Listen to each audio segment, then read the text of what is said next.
going on, Reef Builders? I'm Jake Adams, and today's video we're going to be talking about a really exciting new product that has really lived up to its potential. So one of the biggest challenges of owning and operating a reef aquarium, once you get past the nutrient issues and the cycling and some of the compatibility between fish and corals, is mineral replenishment. Over the history of the reef aquarium hobby, we have tried all kinds of different things, from adding kalkwasser, aka lime water, to add calcium and raise pH, two-part dosing, balling method, and a variety of different approaches. But one of the techniques that has really cemented its place, especially in the mind share of the die-hard stony coral reef keepers, are calcium reactors. Now, a typical calcium reactor is nothing more than just a recirculating chamber that has a very slow flow rate through it. So there's a high turnover inside of a particular chamber and a very slow flow rate through this system, in which carbon dioxide is added to decrease the pH. Inside this chamber, you're going to have some kind of calcium carbonate media, usually aragonite, crushed coral, or any kind of specialty reactor media is made for calcium reactors.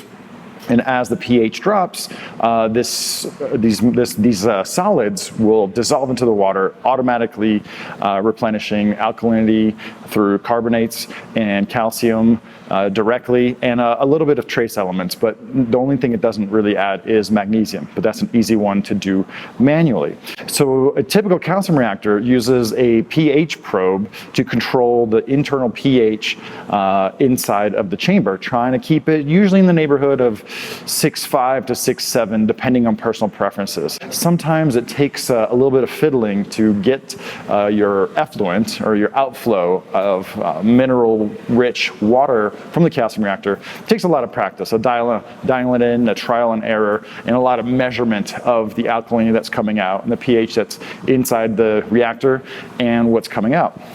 So in the last 10 years or so, there's been a very small amount of what's called automatic calcium reactors. And what they do is they completely do away with any need for a pH probe, which in themselves are expensive, require maintenance, and it's as a point of failure to the whole calcium reactor concept. So automatic calcium reactors, instead of using a pH probe and pH controller, they use basically a secondary chamber in which to inject carbon dioxide to have a saturation state of CO2 inside your calcium reactor water volume. In the specialized reaction chamber, there's a float switch that will basically come on if there's not enough CO2, or if the water inside your calcium reactor is beginning to absorb more CO2. So you replace all of this expensive and basically just complicated machinery with just a float switch, and you run the calcium reactor at a slightly lower pH. And so for 10 years, there's been a few companies, that have put together their versions of a calcium reactor, but they haven't really made any improvements or advancements or really streamlined the entire process, because you would have a lot of disparate parts not really working together in some of the historic automatic calcium reactors that we've seen. So Deltec is a really known German aquarium brand who we are partnering with to bring this video to you. So thank you to Deltec for sponsoring this video, because not only did they send the calcium reactor, but they wanted me to talk to you guys a little bit more about it in depth. And there's been a lot of questions, because this is actually one of the first, I guess, cutting edge pieces of aquarium equipment that I installed here at the Reef Aquarium studio.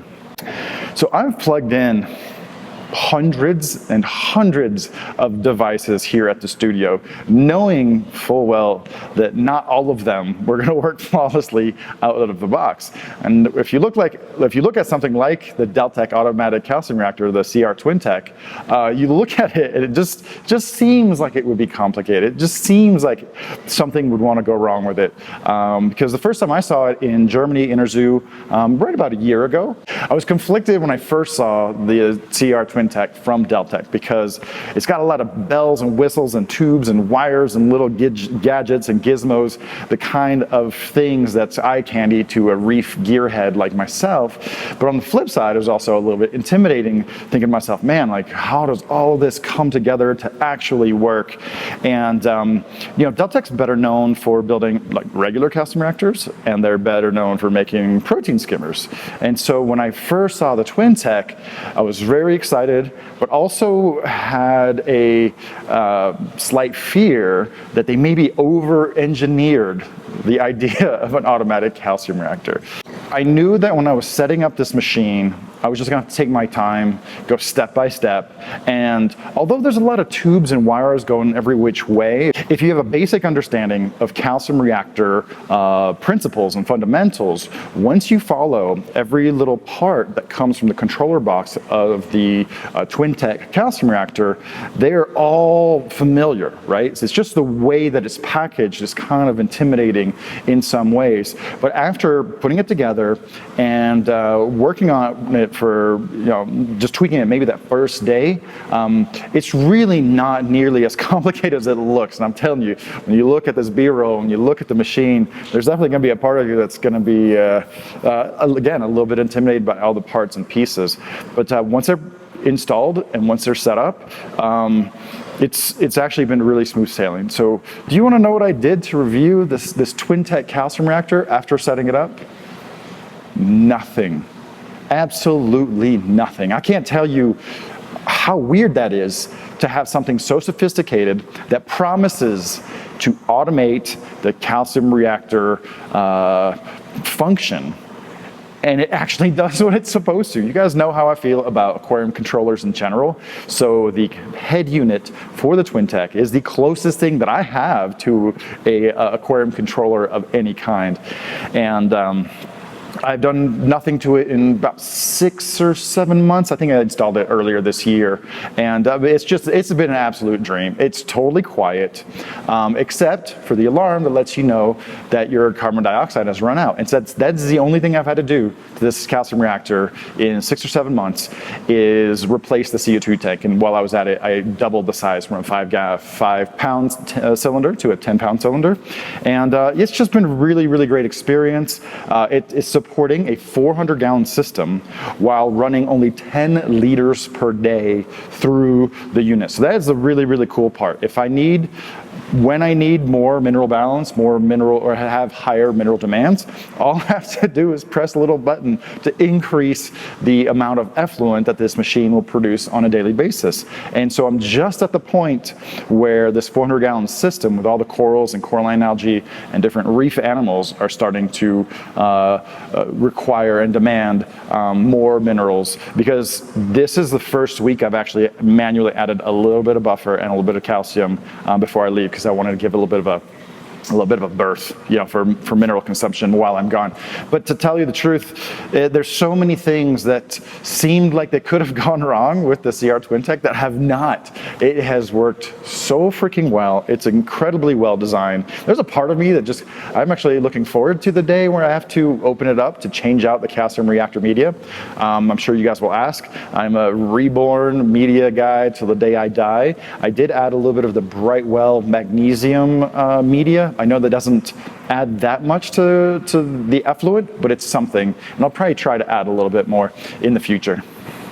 So I know you've seen the calcium reactor up here and a little bit of B-roll just in the back, but let's take a little walkthrough of how it's installed. We're going to walk through all the major components and subsystems, and that'll give you hopefully a better grasp of how the Twin-Tech works and kind of where the water and fluid and things are flowing. So let's take a look. Okay, so here you can see my CR Twin-Tech. I think it's CR 3000. It's one of the larger models, and it is tied in with this system right here and these 3 tanks over there that are actually totally packed with corals. I've almost never added buffer or calcium to this system except for very recently, because this machine is just doing a really, really bang up job. So let's start by following the water flow. Let's take a look. Let's take a look a little bit more at the entire machine here. You can see all of it, all its bells and whistles, and I'm very familiar with it now because I've been using it and just kind of observing it. And it's not as complicated as it seems. So everything is controlled here in the controller, and this basically monitors the flow through, the float switch, the solenoid valve, and powering the speed of the recirculation pump. So let's start over here. Here you can see the feed pump, which is a very small controllable DC pump, and you can see it's crusty from half a year of use. It's got a very good mechanical pre-filter, then it goes to another mechanical post-filter because you really want to keep this line clean as it goes into the head unit. Now the first thing that it encounters is a flow meter right here. So as water spins basically a small turbine, this machine knows exactly, or precisely how much volume of water is coming through it. And these are my additions right here, just kind of bring the water back around. I've just got a basket to cover up all the wires and the cord, but that line, it comes through up in here. I just had to double check. So it goes in here. This is the main reaction body, right? So this pump right here, this is the DC pump that is circulating the water throughout this entire system. And all these pipes right here and unions and fittings, these are just quick disconnects to make it easy to take things apart. And these tubes, all they do is they link the pump and these two chambers, okay? So this is the main reaction chamber where all the reactor media is inside. And this is the CO2 reaction chamber, which basically helps with the dissolution of the CO2 gas.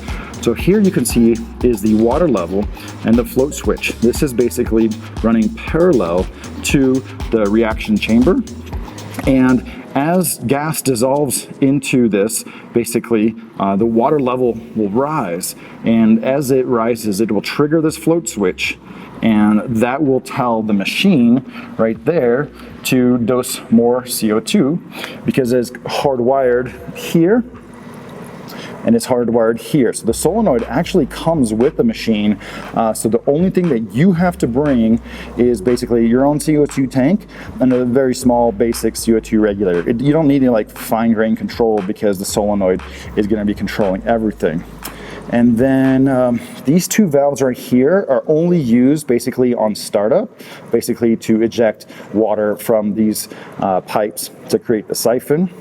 And last but not least, this is actually a pretty neat feature because this is basically a vent cap. So the machine can actually vent itself and you can tell it how often to vent it. I haven't really done that, but this is where the effluent goes out. So in my case, I have it routed here into a basket of Chaetomorpha macroalgae because one of the only slight downsides to a calcium reactor is it does add low pH water to your tank, which can be a bonus because you can use it to basically fertilize and turbocharge Chaetomorpha and prevent that CO2 from going in the tank and reducing your pH. So this is the entire machine. And like I said, it's kind of a little bit intimidating when you first look at it, but once you get the hang of it, it really is no big deal. And then I think the last thing I wanted to point out, I might have mentioned, is you can open this up and top up the main chamber because it's about this big, and they actually include a little fitting here. It's almost like a little spout that you can use this as an access point, so you don't have to take everything apart to open this to get to this chamber. So right now, there's definitely kind of a movement for a lot of companies to build ion-specific probes and testing machines to automatically test your alkalinity and your calcium and automatically replenish those things with dosing. But to tell you the truth, there's so many moving parts in those machines, and there's so many different directions that companies are going. There's no way to know what is going to be the superior approach, and there's no way to know which one is going to be the best. So right now, automatic calcium reactors for me seems like a more logical progression of a proven reef aquarium technology like the regular calcium reactor. And the thing about the Twintech, that the best thing that I can say about it is I enjoyed the experience of using one so much that I want more. You know what's so funny about this thing? I just forget about it. I totally forget that it's there. I don't think about it very much at all. Every now and then I'm like, oh yeah, there's a calcium reactor running in the system. And I have a couple systems over here that are a little bit more stony corals inside, and I've been doing a lot of dosing. I'm telling you, doing the manual dosing route has been a lot more work to try to do the seesaw with the calcium and the alkalinity and the magnesium and getting the dosing pumps just right, and even replenishing the reservoirs of calcium, magnesium, and alkalinity because the demands are so high. It's just, there's a lot of busy work, I guess, that goes into keeping a high demand dosing system really firing on all cylinders. Meanwhile, the Twintech has been running at its lowest rate possible, which is 10 milliliters per day. And so when I need more in this system right here and the 3 tanks that are attached to it, all I have to do is press the button to basically just increase the effluent rate. And I'm really looking forward to that day, which I don't think is going to be very far from now, where I just walk up to the machine and just boop, boop, boop, boop, boop, turn it up. So yeah, I hope you guys have enjoyed this video. I want to thank Deltec for sending along the Twintech, and also you guys know I get really excited about products that really live up to their expectations, that just perform as they should, and also really try to push the envelope both in engineering and design. And the CR Twintech really nails that on all fronts.